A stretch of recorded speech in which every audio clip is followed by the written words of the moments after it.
sono basito rispetto al fatto che il mandante sarebbe questo un imprenditore peraltro di successo, cioè non un disperato con l'azienda sotto scacco della criminalità organizzata. Il 16 luglio 2018 la casa del giornalista, oggi caporedattore del Gazzettino, fu bersagliata con 5 colpi di pistola.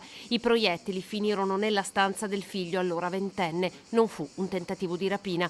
Oggi, a distanza di 5 anni dall'accaduto, quell'agguato avrebbe un mandante, l'ex senatore della Lega, il vicentino Alberto Filippi. E lui lamentava che il giornale non dava sufficiente spazio alla sua versione dei fatti rispetto a una polemica locale, un contenzioso sul cambio di destinazione d'uso di un terreno, di un terreno di sua proprietà su cui doveva sorgere, non ricordo bene se un centro direzionale, un centro commerciale. Gervasutti allora al giornale di Vicenza fece pubblicare un secondo articolo con la versione dell'ex senatore, eppure mai ebbe il minimo sospetto che i due episodi potessero essere collegati. Avrò parlato con lui 3-4 volte, avrò telefonate telefonate sue, a me altrettante, ma stiamo parlando del 2010.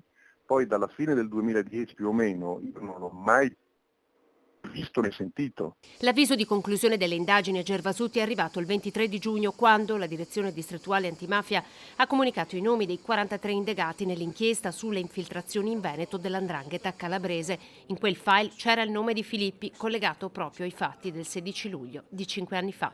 Un imprenditore di successo, un ex parlamentare, una persona laureata, un veneto che entra in contatto e che diciamo, coabita con, con una cosca dell''ndrangheta, francamente è qualcosa di inimmaginabile, ancor più inimmaginabile rispetto alle motivazioni che starebbero dietro a questa azione.